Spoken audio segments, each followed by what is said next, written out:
आपका मकर लग्न मेष राशि। और यहाँ पर एक फैक्टर क्या है, पंचमाधिपति बनके पंचमाधिपति अष्टम में, ठीक है।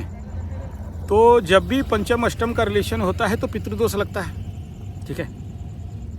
और अगर पितृदोष है तो नेचुरली यहाँ पर पितृजनित प्रॉपर्टीज़ को लेके या पितृजनित समस्याओं को लेके ज़िंदगी में जो चीज़ आप ऑलरेडी भोग चुके हो, ये आना स्वाभाविक बात है, ठीक है। तो ऐसे कंडीशन पे मतलब आदमी हायर ग्रोथ से डम करके नीचे गिरता है, ठीक है। जिसके कारण ज़िंदगी में दोबारा उठने में समय लग जाता है। एक पहला बिंदु है। तो इसका जो बेसिक रेमेडी है, इसको अगर आप नहीं करते हो तो थोड़ा सा पिसने का संभावना रहता है ज़िंदगी में, तो इससे बचना बड़ा ज़रूरी है। और दूसरा विषय बिंदु ये है कि ऐसे कंडीशन में व्यक्ति को अपने ज़िंदगी में हर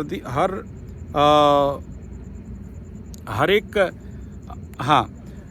तो जिसके कुंडली में पितृदोष है, दो रास्ता है। एक तो फ्री वाला रास्ता है, एज पर मेष राशि मकर लग्न मेष राशि का बात करें तो एक तो फ्री वे है कि जिसमें आप इन दोषों को निवारण कर सकते हो, ठीक है, जिसमें कोई खर्चा नहीं होता है। और वो ये है कि हर दिन अपने पितरों के लिए पानी देना, पानी रखना। रियुकाई एक बड़ा जापानीज टेक्निक है और इंडियन में भी इसका पितृपक्ष पितृ श्राद्ध वगैरह वगैरह सब है, ठीक है।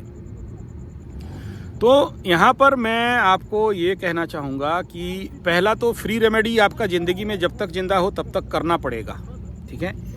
और वो क्या है, जब सूरज भगवान को 7:30 शुरू हुआ तो मेष राशि का, तो सीधा बात है कि सूरज को जितना हर दिन आपको सुबह नहाते धोते जल अर्पण करना है, पीपल गज को जल अर्पण करना है, दिया दिखाना है। ये तो बेसिक रेमेडी है। लेकिन साथ में आपको ये चीज़ नहीं भूलना चाहिए कि दक्षिण दिशा में मुंह करके, जब सूर्य को पानी दे दिए पूर्व दिशा में मुंह करके, थोड़ा सा दक्षिण दिशा में मुंह करेंगे और अपने पिता का नाम गोत्र उच्चारण करके उनको पानी देना है। कौन सा पानी? तिल, कुसा, जल, थोड़ा सा गुड़ या हनी मिला के उनको पानी देना है। प्लस आपका पितृकोण अगर आपका घर में है और वो साफ़ सुथरा है, लेटरिन बाथरूम नहीं है, ऐसा होता है चतुर्थ स्थान में जिसके कुंडली में राहु बैठा हो तो वास्तु के मुताबिक उनके घर में पितृदोष होता है, ठीक है। वास्तु दोष रहता है उनके घर में 100%। कहीं भी जाओ, मैक्सिमम कुंडली में चतुर्थ फोर्थ राहु देखा गया है कि भाई कितना भी करेक्शन कर लो वहाँ पे वास्तु दोष एक्टिवेट रहता है, ठीक है। तो उसको तो बाद में करेक्शन करेंगे, लेकिन अभी उस पितृकोण में 1 गिलास पानी अपने पितरों के नाम पे और कुछ एक फल रख देना है और उसको किसी पशु गाय इत्यादि को खिला देना है, ठीक है। और वो दूसरा ये है कि एज पर मेष राशि मकर लग्न, चिड़ियों के लिए घर के छत के ऊपर या किसी जगह में, ठंडा जगह में मट्टी मटका रख के उनको पानी और चावल या दाना या धान रख के धान खिलाना है, ठीक है। और कुत्तों को रेगुलर आपको तेल में भिगोया हुआ, मतलब तेल से बना हुआ, जैसे पूड़ी हो गया, परोठा हो गया, जो तेल से बनता है, ऐसे रोटी देना है। अपने हाथ से नहीं दोगे, रख दोगे, ठीक है। चतुर्थ चंद्रमा को बोलते हैं कि अपने हाथ से कुछ भी डायरेक्ट नहीं दो, ठीक है। आप रख सकते हो और वो लोग स्वीकार करें। दान दक्षिणा भी जब करते हो, अगर वो मतलब पूजा पाठ के समय, कोई अनुष्ठान के समय कर रहे हो, अलग बात है। डायरेक्ट नहीं देना चाहिए, वो इनडायरेक्टली देना चाहिए। देना तो जरूर चाहिए, दान तो दाने दुर्गति क्षय, दान करने से दुर्गति क्षय होता है, लेकिन इनडायरेक्टली देना है, ठीक है। नेक्स्ट हो गया, आपके कुंडली में एक और कंडीशन है कि राहु केतु के अंदर सब प्लैनेट बैठे हैं और इसको क्या बोलते हैं? कालसर्प। हालांकि ऑफिशियल टेक्स्ट में, क्लासिकल टेक्स्ट में कालसर्प का कोई जिक्र नहीं है, लेकिन 1970 के बाद से कालसर्प का एक्टिविटी लोगों के ज़िंदगी में बहुत कुंडली सब अच्छा होने के बावजूद ड्यू टू कालसर्पा और कलयुग का इंड होने के कारण इस समय इनका इफेक्ट मनुष्य के ज़िंदगी में बहुत ज़्यादा है। एज पर मेष राशि, क्योंकि ऐसे भी एग्रावेशन के लिए जाना जाता है, क्रोध और फटाफट तड़ित का से जाने जाते हैं। तो इसमें ये जो कालसर्प है मेष राशि के लिए और मकर लग्न मेष राशि के लिए सेल्फ डिस्ट्रक्शन का मोड में ले आता है। कभी कभार बहुत आलसी होना, कभी कभार बहुत एग्रावेट होकर काम करना, कभी पड़े हैं तो कभी दौड़ दौड़ के काम कर रहे हैं, कभी सडन गुस्सा हो गए तो कभी इतना शांत कि मत बोलो। मतलब सांप का बिहेवियरल पैटर्न इसमें आ जाता है। ठीक है। तो और ये लोग जब सोते हैं तो मुड़ के सोते हैं, मतलब स्ट्रेट लाइन पे इनका मतलब सोने वाला कंडीशन इनका नहीं रहता। जब भी ये सोते हैं तो सांप जैसे मंडरी मार के या मुड़ के या मतलब उनके लाइफ जैसे सांप ऐसे ऐसे चलता है ना, उनका लाइफ भी ठीक ऐसे ही अंक बंक होके चलता रहता है। तो लाइफ का जो पैटर्न है आप नहीं बोल सकते हो कि स्ट्रेट लाइन जाता है या हॉरिजॉन्टल जाता है या परपेंडिकुलर जाता है। They always take the path of curve path, ये मूवमेंट उनके ज़िंदगी में होता है। तो ऐसे कंडीशन पे यहाँ बहुत ज़्यादा बनता है कि आपको काल सर्प का शांति विधिबद्ध उपाय में कर लेना चाहिए। तो इसके लिए जो पहला रेमेडी है फ्री वाला पाथ, एक तो जब तक जिंदा हो तब तक मृत्युंजय या महामृत्युंजय मंत्र का जाप। ठीक है। दूसरा, घर में अगर छोटा सा शिवलिंग उंगली बराबर का है तो उसमें नित्य अभिषेक, थोड़ा सा पानी डाल देना है भोलेनाथ को। ये इतना, और बेल पत्ता भोलेनाथ को तो जरूर चढ़ाना चाहिए। ये फ्री का ट्रीटमेंट मेथड है। पैसा है आपके पास तो फिर विधिबद्ध कालसर्प दोष का निवारण 3 सांप का दान करके उसको करा लेना चाहिए। ठीक है। इट इज़ पर एज पर मेष राशि 7:30 से पहले अगर आपके पास टाइम है, पैसा है तो कराओ, नहीं है तो ये मिनिमम मेथड आप कर सकते हो। और मृत्युंजय में प्रार्थना करना है भोलेनाथ को कि हे नाथ, देखो कालसर्प खराब नहीं है, ये सब शिवांशी हैं, शिव के अंश से जन्म होते हैं। ठीक है। यहाँ कोई बुरा या डरने वाला अरे कालसर्प है, कोई डरने का विषय नहीं है। लेकिन ये होता है बहुत excessive and heavy energy. Kaalsarp means excessive proactive energy, not active. Excess over confidence में आदमी डूबता है। ठीक है। तो मतलब इसमें जो एनर्जी है बहुत एनहांस होता है। देखिए कालसर्प में तो इंदिरा गांधी को बोला जाता है, कालसर्प में तो ऐश्वर्या राय को बोलते हैं, कालसर्प तो तेंदुलकर को बोलते हैं, इसलिए खराब नहीं है।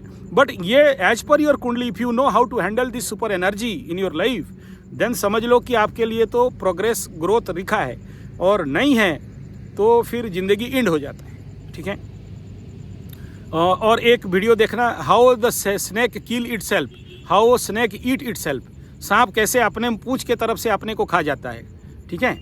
तो कभी कभार ऐसे एनर्जी आपको सेल्फ डिस्ट्रक्शन का मोड पे लेके आ जाता है, जो कि आपको समझ में नहीं आता है और अपने ही विनाश कर देते हो। तो जितना जल्दी हो सके बिफोर 7:30 एज पर मेष राशि इसका शांति करा लीजिएगा। ये 2 मुख्य विषय एज पर मेष राशि Shani 7:30, preliminary and pro effect, and उसके बाद देखो पोस्ट इफेक्ट भी एक होता है। ठीक है। तो ये सबसे बचने के लिए अभी से अपना जो भी है इन रेमेडियों को लेके चलना है। मेडिटेशन में यहाँ पर 7:30 के दौरान एज पर मेष राशि 7:30 के दौरान आपको मेडिटेशन पक्का करना है। ठीक है। और मेडिटेशन जब करोगे तो चिन्ह मुद्रा, चिन्मय मुद्रा, आदि मुद्रा, ब्रह्म मुद्रा, या फिर यहाँ बहुत अच्छा बनता है माँ बगलामुखी के लिए। ठीक है। कालिकादि 10 महाविद्या का काली मुद्रा के साथ या जोनी मुद्रा के साथ आपको मेडिटेशन करते रहना चाहिए। ठीक है।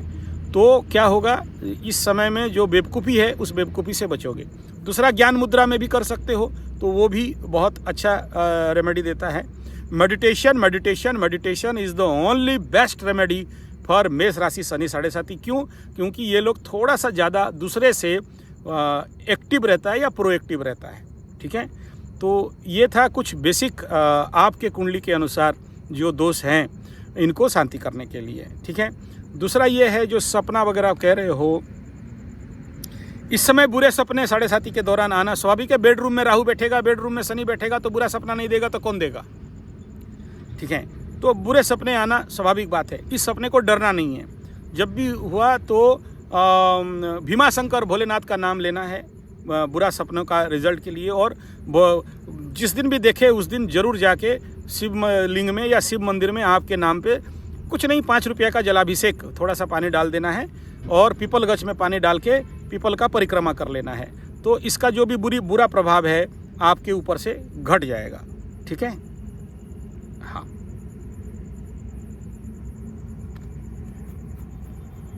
हाँ जी।